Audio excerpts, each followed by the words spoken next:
Hello everyone दोस्तों, आज की इस वीडियो में बात करेंगे टाटा मोटर्स शेयर के बारे में कि next 3 year Tata Motors share कैसा परफॉर्म कर सकता है। पूरा डिटेल एनालिसिस करेंगे। ऊपर जाएगा तो क्यों जाएंगे, इसके क्या रीजन है, गिरेगा तो क्यों गिरेगा, इसके क्या रीजन है, सारी चीजें डिटेल एनालिसिस करके सारी चीजें बताऊंगा। सो प्लीज वीडियो को एंड तक जरूर देखना। बस आप लोगों से एक रिक्वेस्ट है कि अगर आप चैनल पे फर्स्ट टाइम आए हैं, चैनल को अभी तक आपने सब्सक्राइब नहीं किया तो चैनल को जरूर सब्सक्राइब कर ले, साथ में नोटिफिकेशन बेल पर क्लिक कर ले ताकि जो भी अपडेट हो वीडियो आप लोगों तक टाइम टू टाइम पहुंचती रहे।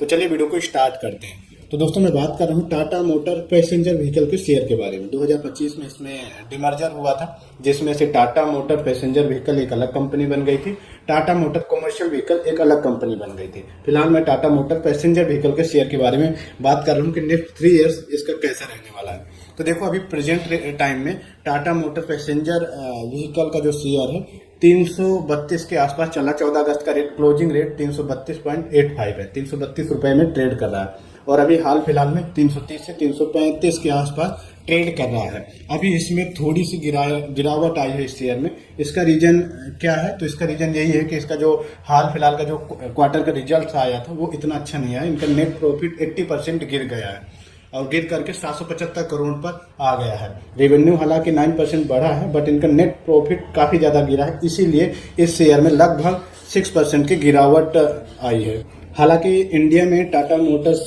के जो व्हीकल्स हैं उसमें बढ़ोतरी देखने को मिली है, सेल्स उसमें अच्छी हुई है, बट जेएलआर का अच्छा परफॉर्मेंस नहीं रहा है। ये JLR, Jaguar and land rover जो कंपनी है वो भी टाटा के अंडर में ही आती है और इसमें इंडिया के साथ साथ इंटरनेशनल मार्केट में इन दो कंपनी या फिर जैगुआर, लैंड रोवर, इंटरनेशनल में इनकी अच्छी पकड़, इंटरनेशनल में इनकी डिमांड अच्छी है, बट इनका जेएलआर ग्रुप थोड़ा सा लास्ट क्वार्टर अच्छा परफॉर्म नहीं किया है, इसीलिए इस शेयर में गिरावट आई है। अब थोड़ा सा जेएलआर के बारे में भी जान लो। वैसे तो ये टाटा के अंडर में ही आता है, तो जैगुआर, लैंड रोवर की कारें आपने इंडिया में भी देखी होंगी, कम ही लोगों के पास होती, थोड़ी सी अपर लेवल की कारें गाड़ियाँ होती हैं।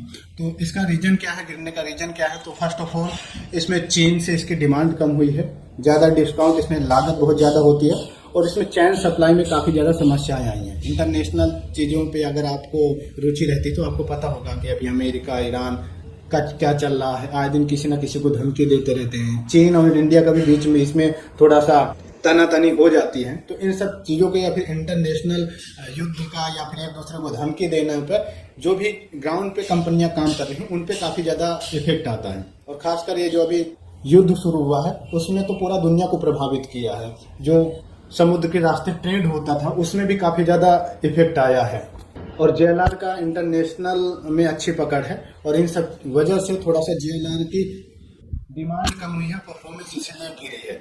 और टाटा मोटर्स को अगर ऊपर उठना है तो जेएलआर की वापसी बहुत जरूरी है, क्योंकि सबसे ज़्यादा रेवेन्यू शेयर जेएलआर का ही आता है।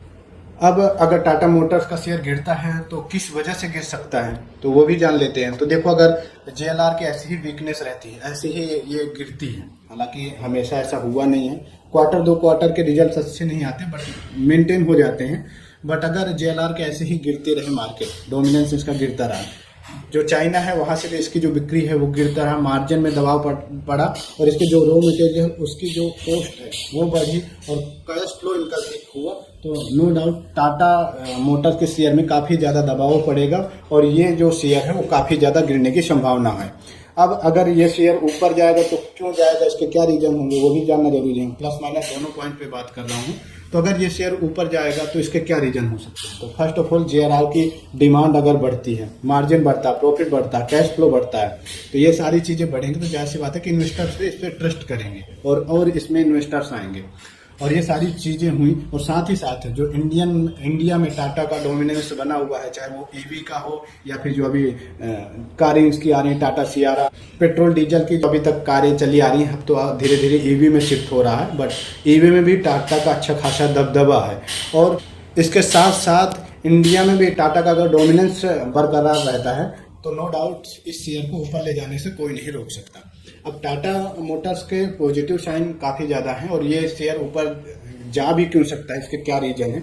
तो फर्स्ट ऑफ ऑल इसका टाटा मोटर का इंडिया में कारोबार काफ़ी अच्छा है, काफ़ी पुरानी कंपनी है और काफ़ी अच्छा इसका रिकॉर्ड रहा है।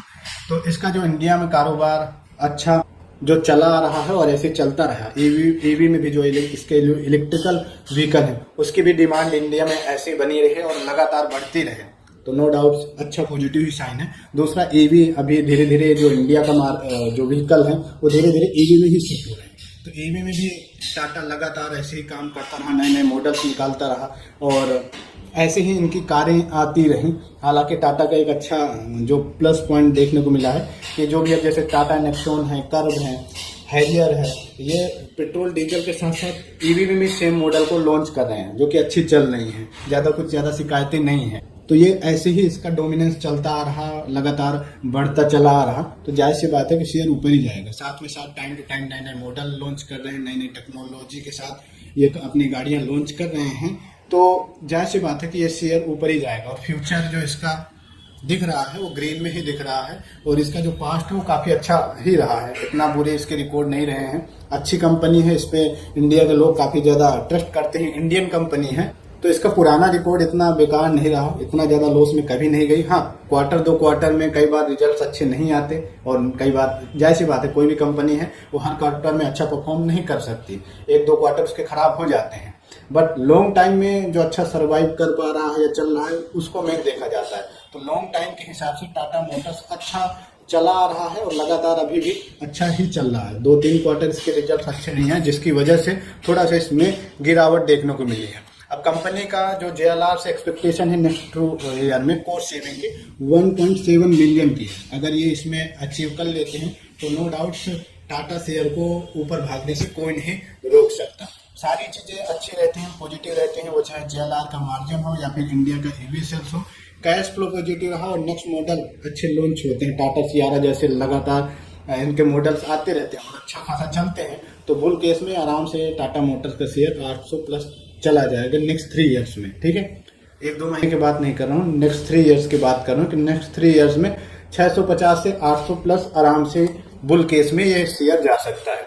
अब बियर केस में अगर इसमें गिरावट आती है, गिरावट अगर JLR के वीकनेस नहीं सुधरती, लगातार कमजोर हो रहा, चाइना की डिमांड भी अगर नहीं सुधरी, दूसरा रॉ मटेरियल की जो कॉस्ट है अगर हाई रही, डोमेस्टिक जो कंपटीशन है वो अगर हाई रहा, कोई दूसरी कंपनी आकर के दबदबा बनाने लगे और साथ में अगर ईवी मार्केट का शेयर अगर टाटा की गिरा, तो अगर ये सारी चीज़ें चली तो फिर बियर केस में ये शेयर नेक्स्ट 3 ईयर्स में आपको 200 तक भी देखने को मिल सकता है। हालांकि इसका इतना बेकार रिकॉर्ड नहीं रहा, कहीं अच्छा परफॉर्म करे ना करे, बट इंडिया में टाटा अच्छा चला रहा है। लोगों की विश्वास है टाटा मोटर्स के ऊपर और इस पर काफ़ी ज़्यादा लोग इन्वेस्ट भी करते हैं, विश्वास भी करते हैं और इनकी गाड़ियों को भी यूज करते हैं। तो नेक्स्ट 3 ईयर्स में बुल केस में मैंने आपको बताया कि 800 तक जा सकता है, 2029 का फ्यूचर जोन बता रहा हूँ। ठीक है, बेस केस में ये 450-550 तक आराम से जा सकता है और सारी चीज़ें अगर निगेटिव रहे कंपनी के तो उस केस में 220-280 के आसपास भी नेक्स्ट 3 ईयर्स में देखने को मिल सकता है। तो एक तीनों केस सिनेरियो मैंने आपको बता दिया है, बट बेस केस को मान के चल सकते हैं 2029 तक 550-500 के आसपास ये शेयर देखने को मिल सकता है। बाकी अगर इसमें इन्वेस्ट करते हो तो इन सब चीज़ों, सब पॉइंटर्स पर आपको लगातार ध्यान रखना होगा कि जो क्वार्टर्स के रिजल्ट्स हैं वो कैसे हैं, इंटरनेशनल डिमांड कैसे है, डोमिनेंस इंडिया में कैसा है, कॉम्पिटिटर कोई तगड़ा है या नहीं है, तो इन सब चीज़ों पे आपको नज़र रखना होगा। अब मेन टाटा मोटर को ऊपर ले जाने के लिए इंडिया का ईवी मार्केट, ईवी सेल्स और JLR का, ये अगर दोनों अच्छा रहें तो नो डाउट से ऊपर ही जाएंगे। अगर ये गड़बड़ हो गया तो जाहिर सी बात है फिर कोई चाह करके भी नीचे जाने से नहीं रोक सकता। तो ये तीनों स्थिति में मैंने बता दिया है। अब आप लोग कमेंट बॉक्स में बताओ कि आपने कितने रुपए में इस शेयर को बाई किया है या बाई करने की सोच रहे हो। वैसे अगर बाई करने का सोच रहे हो तो फिर भी मैं आपको बताऊंगा 310-15 के आसपास अगर मिले, अगर एंट्री लेने की सोच रहे हो तो जा सकते हैं, एंट्री ले सकते हैं। ठीक है, फ्यूचर के लिए, लॉन्ग टाइम के लिए, शॉर्ट टाइम के लिए है तो फिर वो आप अलग अलग सिनेरियो में अलग अलग रेट डिपेंड करते हैं। बट अगर आप एंट्री लेने की सोच रहे हो तो 310-15 के आसपास से इसमें एंट्री ले सकते हैं लॉन्ग टाइम के लिए। ठीक है, नेक्स्ट 2-3 साल के लिए। ठीक है, बाकी आप लोग कमेंट बॉक्स में बताओ कि आपने कितने में लिया है, फ्यूचर आपके हिसाब से कितना लग रहा है वो कमेंट बॉक्स में बताओ। और बाकी और आपकी इस पर क्या रहा है आप कमेंट बॉक्स में बताओ। बाकी अपडेट के लिए आप लोग चैनल को जरूर सब्सक्राइब कर लो, साथ में नोटिफिकेशन बेल पे क्लिक कर लो ताकि जो भी अपडेट हो वीडियो आप लोगों तक टाइम टू टाइम पहुंच जाए। चलिए फिर मिलता हूँ एक नए वीडियो के साथ, तब तक के लिए टेक केयर।